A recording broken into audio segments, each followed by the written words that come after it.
Welcome back to my class. अब पढ़ेंगे हम हर्पीस जोस्टर।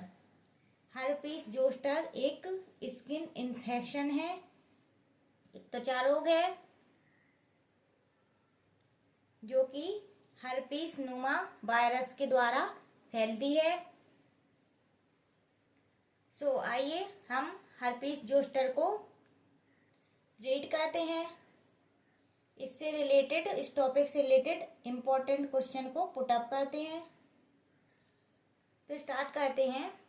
हर्पीस क्या है? एक सबसे पहले तो इसकी डेफिनेशन। हर्पीस एक वायरल इन्फेक्शन है, वायरल इन्फेक्शन या फिर एक इन्फ्लामेटरी डिसीज है, इन्फ्लामेटरी स्किन डिसीज है। क्यों? क्योंकि जो हर्पीस वायरस है ये स्किन में इन्फ्लामेशन कॉज कर देता है। मार्क बाय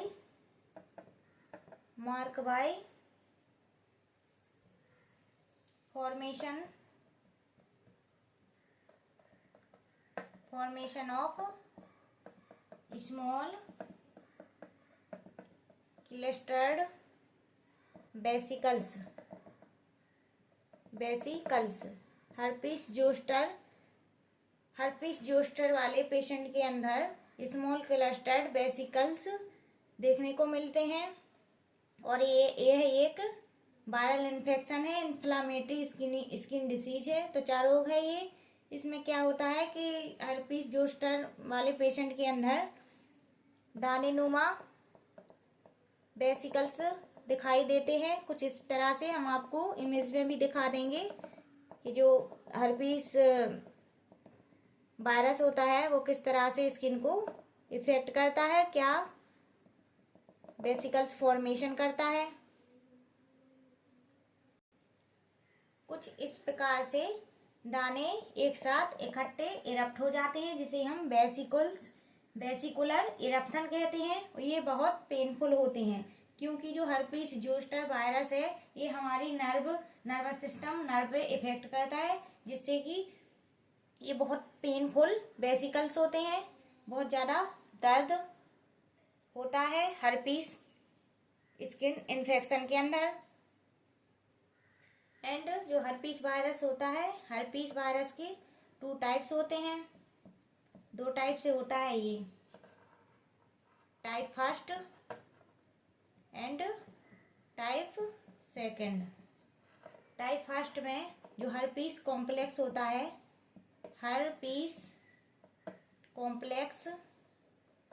जो हर्पीस कॉम्प्लेक्स वायरस होता है वो क्या कॉज करता है? हर्पीस कॉम्प्लेक्स वायरस क्या कॉज करता है? कोल्ड सोर एंड फीवर, और इसके साथ साथ ब्लिस्टर ऑन द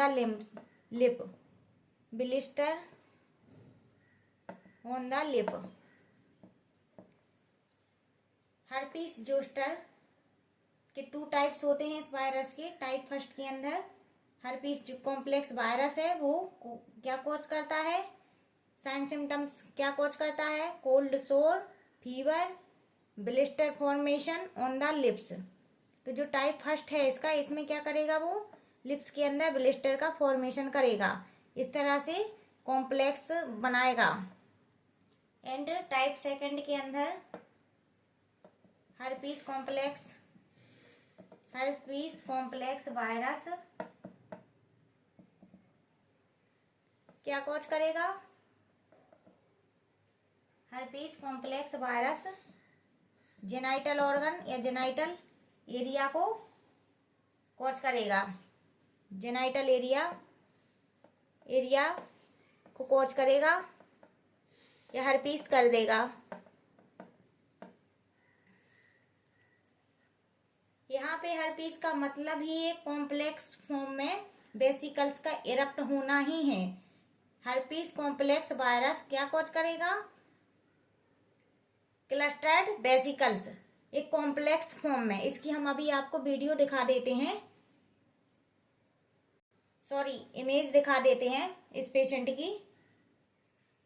ये जो पिक्चर देख रहे हैं आप स्क्रीन पे, ये हर्पीस जोस्टर वायरस वाले पेशेंट की ही पिक्चर है। हर्पीस जोस्टर इन्फेक्शन की ही ये पिक्चर है। जैसे कि आप देख रहे हैं, ये स्किन इन्फेक्शन है। रेड रेड रेसेस हैं, कॉम्प्लेक्स फॉर्म में रेड रेसेस हैं और ये बहुत ही पेनफुल होते हैं क्योंकि ये हमारी नर्व को टच करते हैं, नर्व को इफेक्ट करते हैं। तो इस वजह से ये बहुत ज़्यादा पेनफुल होते हैं। क्लस्टर्ड पेनफुल वेसिकल्स इरप्ट हैं। तो ये जो पिक्चर है ये हर्पीस जोस्टर की है। इससे आपको और अच्छे से आइडेंटिफाई हो पाएगा कि हर्पीस जोस्टर को हमें कैसे पहचानना है।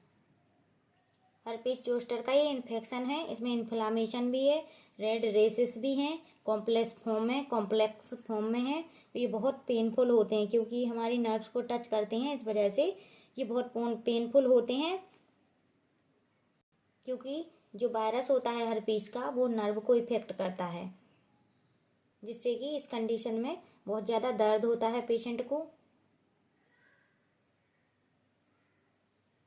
जैसे कि हमने इमेज बेस देखा है कि इमेज में पिक्चर में देखा है हर्पीस जोस्टर इन्फेक्शन कैसा होता है, हम इजीली समझ पाएंगे कि क्या इसके साइन सिम्टम्स होते हैं। तो इमेज में ही दिख रहे हैं कि इसके क्या साइन सिम्टम्स हो सकते हैं। तो साइन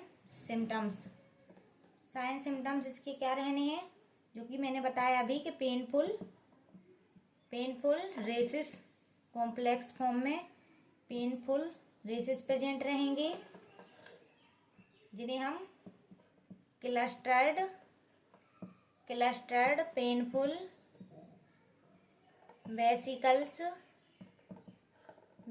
वेसिकुलर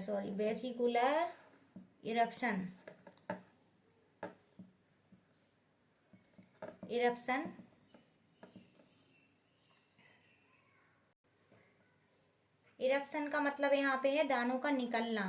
वेसिकुलर फॉर्म में दानों का निकलना इरप्शन कहलाता है।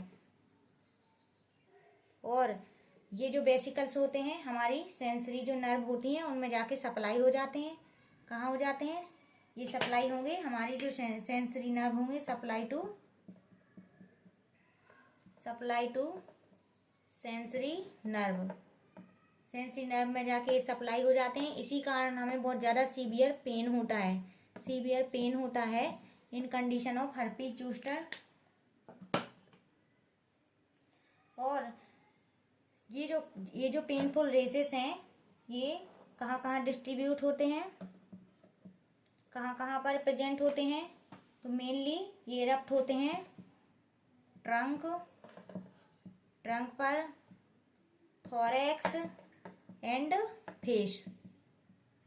मेनली ये इरप्ट कहाँ होते हैं? Trunk, thorax and face. बहुत ज़्यादा ये बर्निंग सेंसेशन देते हैं, बहुत ही ज़्यादा।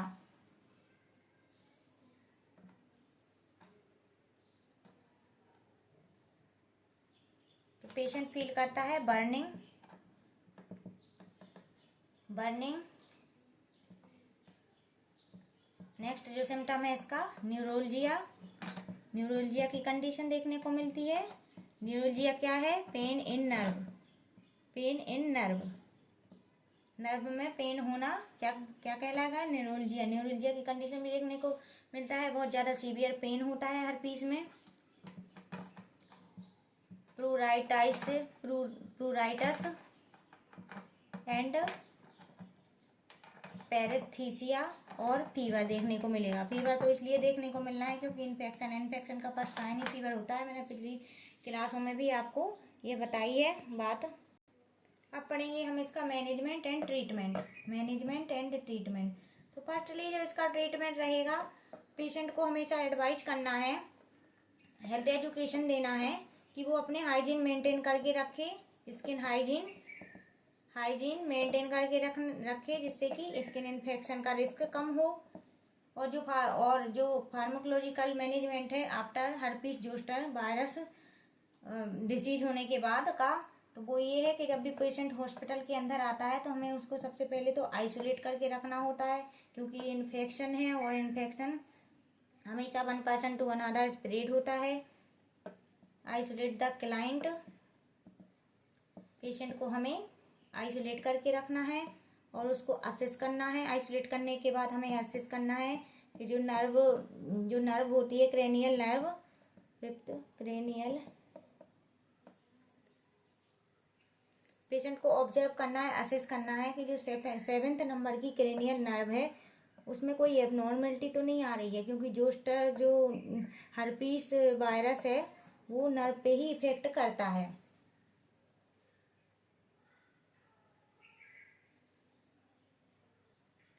एंड इस कंडीशन में हमें असेस इसलिए करना है पेशेंट को क्योंकि जो 7वें नर्व है क्रेनियल नर्व है, रिस्पॉन्सिबल होती है बेल्स पाल्सी के लिए। तो इस कंडीशन में हर्पीस जोस्टर जो डिसीज होती है, अगर हमने उसको ईयरली ट्रीटमेंट एंड मैनेजमेंट नहीं किया तो वो कॉम्प्लिकेशन में जाएगा और 7th जो क्रेनियल नर्व है उसको इफेक्ट करेगा। बेल्स पाल्सी जैसी कंडीशन को, कॉम्प्लिकेशन को देखने को मिलेगा। बेल्स पाल्सी जैसी कॉम्प्लिकेशन को अगर कर जाएगा पेशेंट, इसलिए हमें उसका ईयरली ट्रीटमेंट, ईयरली मैनेजमेंट करना होता है। इसके साथ साथ हमें पेशेंट को एडवाइस करना है, एडवाइस द पेशेंट कि उसको जो रेसेस प्रेजेंट हैं उसको रबिंग नहीं करना है, क्यों जितना रबिंग करेगा उतना इन्फेक्शन स्प्रेड होगा। रबिंग करने से इसको मना करना है एंड उसको बोलना है कि वो रबिंग और स्क्रैचिंग नहीं करे। क्यों? क्योंकि स्क्रैचिंग करेगा तो इन्फेक्शन एक एरिया से, वन एरिया से अनदर एरिया में भी फैल सकता है, अफेक्टेड हो सकता है। अनअफेक्टेड एरिया से अफेक्टेड एरिया से अनअफेक्टेड एरिया में भी जाके स्प्रेड हो सकता है। इसलिए हमें उसको एडवाइस करना है कि आपको रबिंग और स्क्रैचिंग नहीं करनी है रेसेस को। हॉस्पिटल के अंदर जो फैसिलिटी हमें प्रोवाइड करनी है पेशेंट के लिए, एयर मैट्रेस पे पेशेंट को लाई करना है ताकि उसको कंफर्ट फील हो। And bed cradle to prevent bed sore. क्यों प्रिवेंट बेड सोर? क्योंकि पेशेंट को हमने आइसोलेट करके रखा है ना इन्फेक्शन को कंट्रोल करने के लिए। इसके साथ जो फार्मेकोलॉजिकल मैनेजमेंट है हर्पीस जोस्टर का, फार्मेकोलॉजिकल जो मैनेजमेंट है इसका, वो ये रहेगा कि हम पेशेंट को इन्फेक्शन कौन सा है, वायरल इन्फेक्शन है, तो सिंपल सी बात है हम उसको एडमिनिस्टर करेंगे एंटीवायरल थेरेपी, एडमिनिस्टर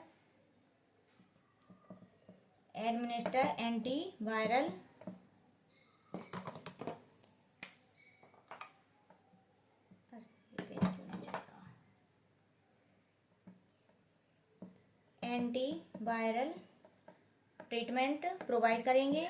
एंटीवायरल के अंदर कौन सी टेबलेट, मेडिसिन एसिक्लोवायर।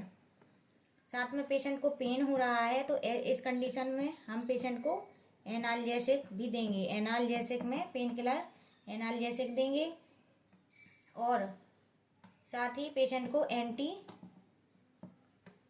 एंटी प्रूराइटिक मेडिकेशन भी देंगे। Anti प्रूराइटिक medicine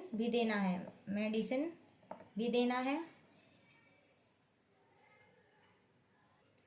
so friend, herpes zoster जो डिसीज है, जो वायरस है, उसको आज हमने कवर कर लिया है। हर्पीस जोस्टर से रिलेटेड जो भी इम्पोर्टेंट पॉइंट है वो हमने यहाँ पे पुट अप किए हैं। आई होप कि ये क्लास आपके लिए हेल्पफुल हो एंड धन्यवाद। Thank you for watching.